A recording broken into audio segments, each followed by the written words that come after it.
Voilà, me voilà assis devant mon écran, ma caméra, et je parle au micro parce que je voulais faire un sujet à chaud.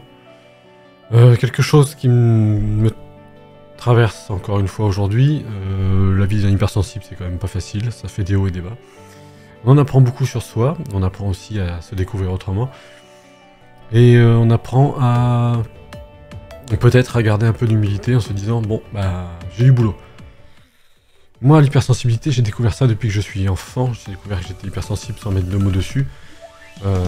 Simplement parce que quand j'étais enfant, il m'est arrivé aussi de ressentir des choses plus fortes que les autres, d'avoir des moments où les émotions étaient fortes. Je l'avais déjà dit dans une précédente vidéo, quand par exemple, une musique avec un peu trop de violon, un petit peu trop triste, ça m'emportait dans des émotions très fortes, au point de me sentir la gorge serrée, enfin, les larmes qui viennent de suite à l'œil. C'est quelque chose d'assez... c'était quelque chose d'assez prenant. Il m'arrive aussi de pleurer devant un film, tout bête, hein. Quand je dis que des fois que je pleure devant Monstres et compagnie de Disney, ça, voilà, pour vous dire. Mais tout ça pour vous dire que quelque part, on en apprend aussi tous les jours quand on est hypersensible. Là, hier, bon, j'ai fait quelque chose qui m'a permis d'avancer, et qui m'a permis aussi de découvrir qui j'étais par rapport à des moments difficiles dans ma vie. Ça a été utile, mais ça a remué pas mal de choses. Ça a remué encore une fois l'impression de ne rien, de servir à rien. En tant qu'hypersensible, ça c'est un gros défaut qu'on a, c'est qu'on a l'impression d'être illégitime, qu'on a l'impression d'être un imposteur, parce que si on a beaucoup de qualités hein, en tant qu'hypersensible. Ça, on est créatif, on a des idées tout le temps, on souhaite faire plein de choses, faire le bien autour de nous, faire le bien pour tout le monde. On souhaite vraiment que tout le monde soit heureux par le simple fait qu'on soit présent. Et ça amène aussi des fois où il y a des déceptions, des frustrations, et il faut gérer ça. Donc aussi il y a le moment où, si on ne peut pas gérer, on se met une carapace, on fabrique une espèce de muraille pour que justement tout ça ne nous affecte pas, et en fait on va à l'encontre de qui on est, quand on est hypersensible et qu'on est touché par l'extérieur, par le regard, les bruits, enfin tout ça quoi.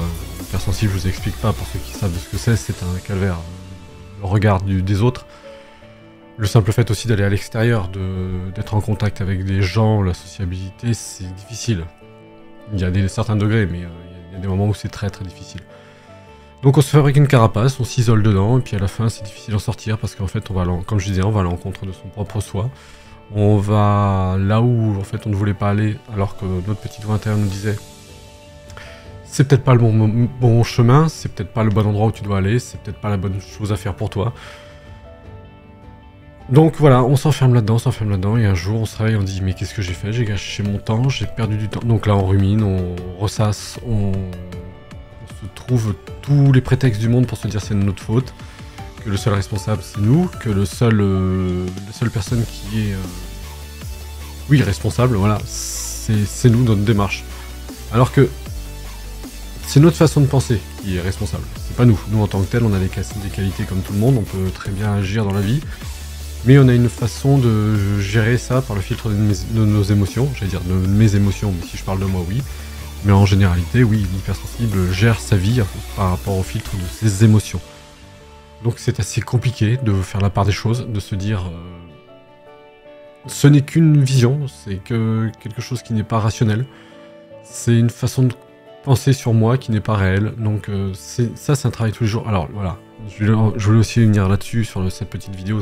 J'espère qu'elle sera très courte, mais c'est une vidéo très improvisée, parce que je vous fais un retour de ce que je suis en tant qu'hypersensible, parce que ça j'ai découvert depuis longtemps, mais mettre des mots dessus c'est difficile. D'en parler c'est très difficile, même si c'est très répandu, même si on en parle beaucoup, même si c'est un sujet qui est très répandu, mais c'est difficile quand on l'est d'en parler et de se confier. Parce que moi, si j'avais pas eu mon entourage, je me serais pas lancé à faire des témoignages là-dessus. Ma compagne m'a aidé justement là-dessus en me disant mais tu devrais quand même partager ton point de vue pour aider des gens. Moi je me suis dit ok c'est bien sur le papier, je me suis dit c'est chouette, c'est génial. Et une fois qu'on est sur la place, c'est difficile. Parce qu'on se dit je prends la place de quelqu'un, d'un spécialiste qui est capable de mieux expliquer. Mais il est vrai aussi qu'un retour personnel aide beaucoup plus de gens à avancer. Parce que les gens se reconnaissent beaucoup plus dans un retour personnel que plutôt des explications théoriques. Je suis très vague sur mon hypersensibilité parce que, comme je vous dis, c'est très nouveau pour moi de me confier là-dessus. C'est pas quelque chose qui est facile, aisé. Et Ça vient au fur et à mesure, ça vient au fur et à mesure des journées, quand les journées se passent, quand j'ai vécu quelque chose, me dire, là, ça serait bien que j'en parle. Là, c'est vraiment l'exemple typique où là, ça coince pour moi. Moi, en l'occurrence, c'est tout ce qui est en fait... Alors, pour l'hypersensible, la procrastination est quelque chose qui peut être dominant. Moi, pour moi, c'est mon cas. J'ai plein d'idées dans ma tête, j'ai plein de projets. J'ai plein de choses qui sont programmées dans ma tête en disant... Ma vie, elle peut suivre ce cours-là, mais le problème, c'est que j'ai des choses à mettre en place avant. Et je me dis, pas maintenant, après, plus tard, je sais pas si c'est le bon moment. Enfin voilà, des choses comme ça. Donc je voulais aussi parler de ça. Il y a pas mal de choses dans ce que je dis, mais simplement, je vous fais part qu'en fait, un hypersensible doit avant tout apprendre à gérer toutes ces petites choses qui engendrent en fait une confusion au bout d'un moment. Je suis un exemple. Je suis quand quelque chose me touche et quand je suis impacté par des émotions, ça entraîne une confusion. Ce qui entraîne tout un mélange de choses. Même si dans ma tête tout est carré, le cheminement je l'ai, tout est cohérent, l'amener au monde est différent. Je dis l'amener au monde, c'est pas... c'est amener mes idées au monde qui sont très compliquées. Ça passe par pas mal de filtres, mes émotions bien sûr, et après la confusion parce que toujours, je répète, l'impression de servir à rien, l'impression surtout d'être un imposteur, d'être illégitime, d'être pas à sa place, et peut-être que je devrais faire autre chose, mieux. Peut-être que je devrais être comme tout le monde, simplement me ranger dans une petite vie qui fait pas de vagues, où je fais métro, boulot, dodo, et après... tout le monde trouve un équilibre. Je sais que moi, en tant qu'hypersensible, c'est compliqué. Je ne peux pas vivre ma journée en faisant métro, boulot, dodo. Il faut que je sois utile. Bon, après, c'est un gros paradoxe chez les hypersensibles. Des fois, on veut être utile, mais des fois, on a l'impression de ne pas l'être.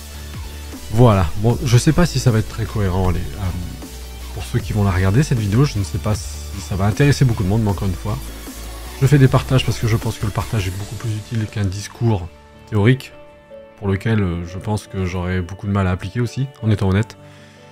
Donc je préfère transmettre des choses à chaud. Je m'excuse pour la qualité aussi des vidéos du coup qui sont très spontanées, voilà. Je m'excuse, mais quelque part je pense que c'est quand même mieux. Comme dit ma compagne, c'est quand même mieux que je transmette quelque chose qui vient de moi, quelque chose qui me concerne pour que les gens puissent se reconnaître aussi, plutôt que d'adopter des concepts ou de répéter des concepts complètement théoriquement et sans avoir l'âme derrière. Voilà. Je vous souhaite à tous une très bonne journée et j'espère que toutes les vidéos que je fais vous parlent et vous plaisent. N'hésitez pas surtout à partager, commenter. N'hésitez pas aussi à vous abonner si cette chaîne vous intéresse. Je sais que la chaîne elle est un peu en remaniement on va dire. Elle est en pleine restructuration. Je pense que le sujet de l'hypersensibilité, le sujet de mon hypersensibilité peut parler à beaucoup de gens. Donc je pense que je vais me consacrer dans les futures vidéos à parler que de ce sujet-là.